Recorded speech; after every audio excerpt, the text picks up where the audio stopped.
Okay, I know that I said in the last video that I was done, but clearly I'm not because we still have to have the text.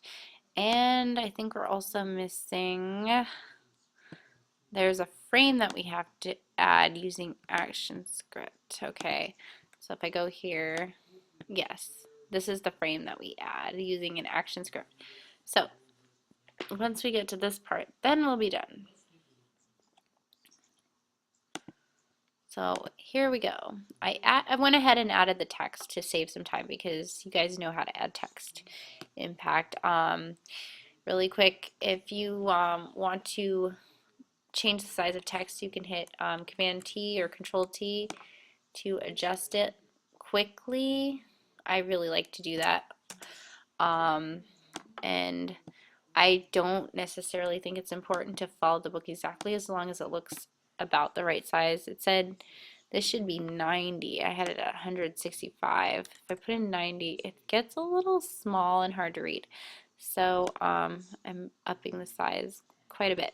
But anyway, so the next step of the book, in the book, after adding the text, was to change the color. So if you look in the control panel or application bar, as they call it, in other applications, it's called the control panel. It looks exactly the same. So I'm gonna use the eyedropper. When I step outside the color picker dialog box, my mouse turns into an eyedropper, and I can click on pretty much anything and change my text like so. So I'm going to click on the green toothbrush because they want to incorporate the color of the toothbrush elsewhere in the ad. It's kind of like an ad designer um, design, what do you call it, technique for repetition. You want to sample colors from the image to incorporate into the design. I think I'm going to make it even bigger. Okay, and then hit enter and then grab my type tool again. Let's see, let me move this over slightly. Can't see my tools. Okay, and then select all, Control A, and then grab this warp tool. Okay, so it's right next to the color icon, and then it's the warp text.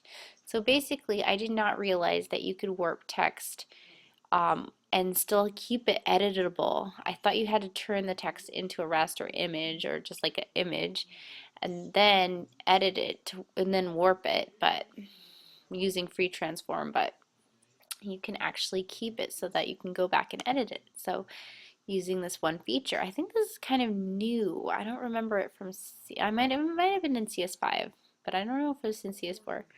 Definitely not in 2 or 3. Okay, so anyway, let's see. We were supposed to go to the wave. So you can pick the wave, and then I've already set the options. It was like plus 50. There's some vertical distortion, like negative 10, 11, whatever. So hit OK. And then, again, I'm going to grab my move tool to get out of type mode.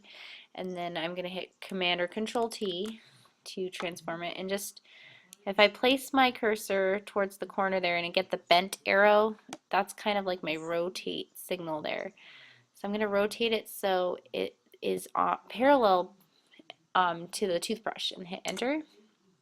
Drag it a little closer like so, and then add a couple effects because the text is really hard to read at the moment. Let's see, effects, drop shadow. Drop shadow, hit, let's see, how does it look? My preview is checked. It looks a lot better. Can increase it. It really doesn't matter how it looks. Just whatever you feel is appropriate and hit OK. And I think we learned it in the last chapter, but you can always copy the effects. So it says they want you to apply drop shadow to pet adoption Saturday, and I don't know, I also added it to the toothbrush and the toothpaste too, just for fun. So I'm just going to copy it. So control click or right click. If you have a mouse, hit right click it. And then you get this option. It says copy layer style. So that FX is also known as layer style. I think that's the official name is layer style, but I call it FX because it looks like FX. That's what the icon looks like. Anyway, and then I'm going to add